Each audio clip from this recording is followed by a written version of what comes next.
अस्सलाम वालेकुम। मैं हूं फैसल तारड़।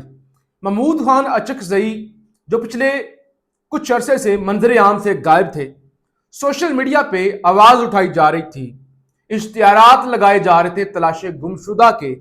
आज बिल आखिर अचकजई साहब का दीदार नसीब हुआ है। सुहेल अफरीदी साहब की और अचकजई साहब की मुलाकात हुई है, जिसके अंदर अलामा राजा नासिर अब्बास जाफरी और दीगर लोग भी मौजूद थे। अब क्या चल रहा है? एक तो ये क्यों मुलाकात की खबर, वैसे तो मुलाकातें होती रहती हैं, मगर इस मौके पर यह मुलाकात की खबर, वीडियो जारी करना, प्रेस रिलीज जारी करना, ये क्यों हो रहा है? किसने एस्टैब्लिशमेंट को धमकी लगाई है? और इस वक्त मौजूदा हुकूमती इत्तेहाद के अंदर क्या फूट पड़ चुकी है, किस तरह मामला जा रहे हैं, वो भी खबर है। फिर आज किसने ऐलान जंग किया है? और फिर सबसे बढ़कर इस्लामाबाद के अंदर जो एक मीटिंग हुई है, उस हवाले से भी बात करनी है। आपसे गुजारिश है इस यूट्यूब चैनल को जरूर सब्सक्राइब करें। छोड़े बाकी चीजों को, अचकजई साहब, सवाल उठता है। देखिए, पीटीआई का वर्कर भी जज्बाती है और वो समझता है कि हर बंदा ही फिर जाहिर सड़कों पे निकले, कंटेनर पे चढ़े और वो एहतजाज करना शुरू कर दे। अचकजई साहब से उनका यही मुतालबा होता है कि अचकजई साहब ये करें, हालांकि शायद अचकजई साहब ने जिंदगी में कोई लॉन्ग मार्च ना किया हो और जिंदगी में इस तरह वो कोई बड़े एहतजाज के लिए ना निकले हों, और शायद खान उन्हें इसलिए लाए भी ना हूं या उन्हें अपोजिशन लीडर इसलिए ना बनाया हो कि वो सड़कों पर दमादम कलंदर करेंगे। हर तरह के लोग होते हैं, कुछ लोग सड़कों वाले होते हैं, कुछ लोग संजीदा गुफ्तगू करने वाले होते हैं। अब अचकजई साहब की पीटीआई से नाराजगी हो गई, सोहेल अफरीदी एंड कंपनी से अच्छे खासे वो नाराज हो गए, क्योंकि अचकजई साहब, देखिए, एक ये बात सच है कि अचकजई साहब को जो किरदार अदा करनी चाहिए, जितना मुअस्सर आवाज उठानी चाहिए, जितना लोगों को मोबिलाइज करना चाहिए, उतना वो नहीं कर सके। अब उनकी अपनी सोच है, अपनी सियासी बसीरत है जो उनके पास बेशुमार है।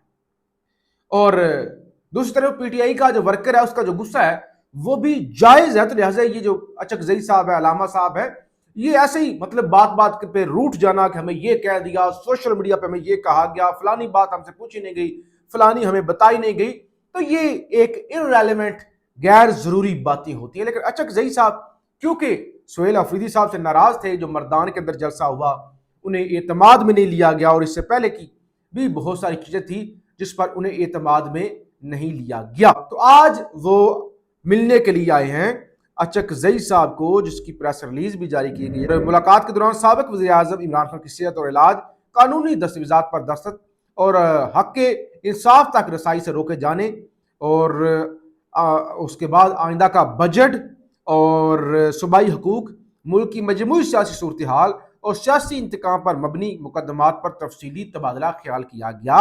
मुलाकात में कौमी मसाइल के हल के लिए मुश्तरका हिकमत अमली अपनाने और अपोजिशन के दरमियान राब्तों को मजीद मजबूत बनाने पर इत्तफाक किया गया। सुभान अल्लाह। अपोजिशन 2-2.5 साल हो गए इस मुल्क के अंदर इलेक्शन को हुए, एक जाली रजीम को मुल्क पर मुसल्लत हुए, अभी तक ये फैसला हो रहा है कि राब्तों में ऐसे बात हो रही है जैसे कोई इस्राइल और ईरान की बात हो रही है, या ऐसी बात हो रही है इंडिया और पाकिस्तान की बात हो रही है कि राब्तों में मजीद जो है वो लाके जरा कोऑर्डिनेशन अच्छी करके, ताकि जो एतमाद है उसमें इजाफा हो। जैसे अमेरिका और ईरान के दरमियान इस वक्त एतमाद का फुकदान है। मामला ये है कि पीटीआई और ये सारा मामला जो टोटली गड़बड़ है, टोटल गड़बड़ है।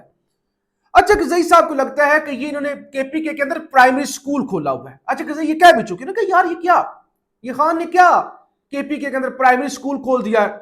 कोई इधर की बात करता है, कोई उधर की बात करता है, कोई करप्शन करता है, कोई अपनी दुकानें खोलता है, कोई सुखे नारे मारता है, कोई कहता है ये, कोई कहता है वो। अकल है किसी में नहीं, सियासी बसीरत है किसी में नहीं, ये बच्चों को लगा दिया है।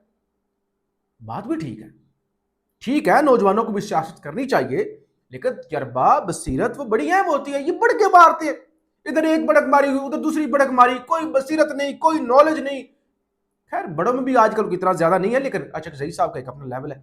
तो बहरहाल छोड़ दें इन चीजों को, मुलाकात हो गई है, और अब आप देखेंगे, जाहिर है बतौर सहाफी हम ऑब्जर्व करेंगे कि अब कोऑर्डिनेशन अगर हो गई है, मुलाकातें हो गई हैं, तो अब कितने मुअस्सर तहरीके से खान की रिहाई को लेकर या पाकिस्तान के अंदर जो महंगाई और मामलात हैं, तहरीक चलती है। फिर जनाब, आज सिंध हाई कोर्ट बार की एक तकरीब हुई, वकला कन्वेंशन हुआ, जिसके अंदर हामिद खान साहब अचानक मंजर आम पर आए ना, जैसे आज अचक जही साहब अचानक मंजर आम पर आए हैं ना, हामिद खान साहब भी आए, रबिया बाजवा थी और अली अहमद कुर्द थे। अली अहमद कुर्द ने कहा भाई मैं आज एक ऐलान करना चाहता हूं और आज से हम ऐलाने जंग कर रहे हैं। ठीक है भाई, उन्होंने कहा भाई ये जो, और फिर उन्हें शिकवा भी किया, उन्होंने कहा आज जस्टिस अतर मिनल्ला जो इस्तीफा दे चुके मंसूर अली शाह साहब को हमारे दरमियान होना चाहिए था। हमने इनकी खातर जंग लड़ी, हमने असूली तौर पर इनके साथ खड़े हुए, इन्होंने अपने अपने इस्तीफे दिए, पेंशन ली, रिटायरमेंट ली, करोड़ों रुपए लिए, आज अपने अपने घरों में बैठे हुए हैं। तो उन्होंने कहा इनको हमें हमारे साथ होना चाहिए था। अब जबकि ये वकला की बात हो रही है तो जिन्होंने कहा आज से ऐलाने जंग है। अच्छा, आज क्या ऐसा होगा जो आज से ऐलाने जंग है? आइन तो कब का इस मुल्क के अंदर खत्म हो गया, जमहूरियत खत्म हो गई, इलेक्शन खत्म हो गया, ये आज कौन सी क़यामत आ गई जो आज से ऐलाने जंग है? इससे पहले भी इसी तरह की बातें, वकला जज्बाती बातें, साडा हक इत्थे रख, कोई लोग जानते हैं तो अगर कोई वकील देख रहा है मुझे तो बताए जरा वो किधर गई तहरीक, वो जो थी आज से साल पहले, 1.5 साल पहले, 2 साल पहले, साल साडा हक इत्थे रख, वकला तहरीक, 26वीं तरमीम, फिर 26 क्या 27वीं भी हो गई, जाली बारों के इलेक्शन भी हो गए, आज से ऐलाने जंग है। भाई ठीक है, अच्छी तकरीरें करें आप, लफाजी है। तो बहरहाल ऐलाने जंग किया गया है। और मुल्क के अंदर क्या हो रहा है, वो जो कह रहे थे ना हमने जो शराय सूद के अंदर कमी कर दी, इतनी हमने शराय सूद के अंदर कमी कर दी है और पाकिस्तान तरक्की कर रहा है। आज पाकिस्तान में शराय सूद के अंदर इजाफा कर दिया गया। स्टेट बैंक ने नई मॉनिटरी पॉलिसी का ऐलान कर दिया है। स्टेट बैंक ने शराय सूद में 1% इजाफा कर दिया। शराय सूद 10.5% से बढ़ाकर 11.5%। लो जी, और महंगाई, पेट्रोल भी महंगा, बिजली भी महंगी, शराय सूद के अंदर भी इजाफा। ये पाकिस्तान जो टेक ऑफ करना है वो जनाब टेक ऑफ कर रहा है। और दूसरी तरफ मुनसिफ क्या कर रहे हैं, मुनसिफ आजम, वैसे मुनसिफ आजम की भी जंग ही चल रही है कि मुनसिफ आजम जो है वो या खान है या अमीनुद्दीन खान है। बहरहाल टेक्निकली तो आजकल तो अमीनुद्दीन खान साहब ही हैं और रियलिटी के अंदर कोई भी नहीं है, मुनसिफ आजम कोई और ही है। अच्छा, बहरहाल चीफ जस्टिस अमीनुद्दीन खान की जेर सदारत वफाकी आईनी अदालत का फुल कोर्ट जनाब आज इजलास हुआ है। पहला जब से वफाकी आईनी अदालत बनी है, सेंटर के अंदर चेयर लगाकर अमीनुद्दीन खान साहब बैठे हुए थे और साथ में फिर 2 रिटायर्ड जज जिनको दोबारा भर्ती किया गया और बाकी जो जज हैं टोटल 6 जज और 7वें अमीनुद्दीन खान साहब। तो ये सातों ने बैठकर, सातों आईनी जजों ने बैठकर ये कहा कि ये जो केसेस हैं बहुत ज्यादा हो गए हैं और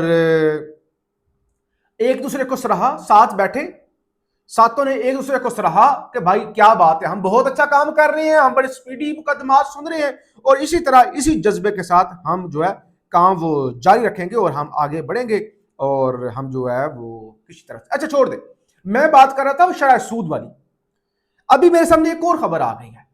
खबर यह है कि जीएसपी प्लस स्टेटस के बावजूद यूरोपीय ममालिक के लिए पाकिस्तानी बरामदात सुस्त रवि का शिकार है। मनफी के अंदर अभी जीएसपी प्लस जो स्टेटस है बरकरार है पाकिस्तान का, उसके बावजूद यूरोप की मंडियों के अंदर पाकिस्तान का जो माल है वो एक्सेप्ट नहीं किया जा रहा। लो क्वालिटी का ये जो भी मामला है, माइनस के अंदर पाकिस्तान की ट्रेड जो है वो यूरोप के अंदर चली गई है। तो ये तो जनाब इस वक्त सूरत। जरदारी साहब क्या कर रहे हैं आखिर के अंदर, हालांकि ये पहले डिस्कस करना चाहिए था। आज सुहेल बड़ाई साहब ने एक कॉलम लिखा, एक खबर वो डिस्कस उन्होंने किया। जरदारी, उन्होंने कहा जरदारी जो है उनका ये बाकी सारी अफवाहें हैं, सारी कहानियां हैं कि जरदारी को निकाला जा रहा है, जरदारी को ओहदे से हटाया जा सकता है, कोई और जो है वो रिप्लेस कर सकता है जरदारी को, परवेज खटक कर सकता है, या सिंध के अंदर बाकी जो जमातें हैं उनको आगे लाया जा रहा है, जरदारी का खात्मा हो रहा है, ये है वो है। चीजें तो बहरहाल चल रही हैं, अफवाहें, ये मुल्क चलता ही अफवाहों पर है, टोटल अफवाहों पर, और अफवाहें तो चल रही हैं। पिछले कई दिनों से हम भी ये अफवाहें डिस्कस कर रहे हैं, आप भी सुन रहे होंगे। अब सुहेल बड़ाई साहब ने कह दिया नहीं नहीं भाई, अगर जरदारी नहीं होगा तो फिर ये निजाम नहीं चलेगा, फिर तो हुकूमत नून लीग की कमजोर हो जाएगी, वो इत्तेहादी है। और भाई कमजोर या मजबूत क्या होता है, पहले कौन सी मजबूत है या पहले कौन सी कमजोर है? नून लीग भी ना हो, पीपल्स पार्टी भी ना हो फिर भी हुकूमत चलती रहेगी, अनवारुल्लाह काकड़ जैसे लोग चला लेंगे। ये कमजोर क्या होता है, कमजोर हो जाएगी। या पहले कौन से वोटों से आए हुए जो मजबूत, उनके बहरहाल वो बड़ी यकजहती के अंदर कमी आएगी और मामलात खराब होंगे, तो इसलिए जरदारी को नहीं हटाया जा सकता। ये बेसिकली धमकी थी, ये थी धमकी। क्योंकि देखिए जरदारी सिस्टम बड़ा ताकतवर तो है, सहाफियों के साथ आगे पीछे पैगाम रसानी उनको पता है। और इस वक्त जरदारी साहब अपने सर्वाइवल की जंग लड़ रहे हैं, सर्वाइवल की। क्योंकि आप शहबाज शरीफ जरा वो 2/3 मेजोरिटी, खैर 2/3 मेजोरिटी तो इस मुल्क में मैटर नहीं करती, ये फजूल बातें हैं।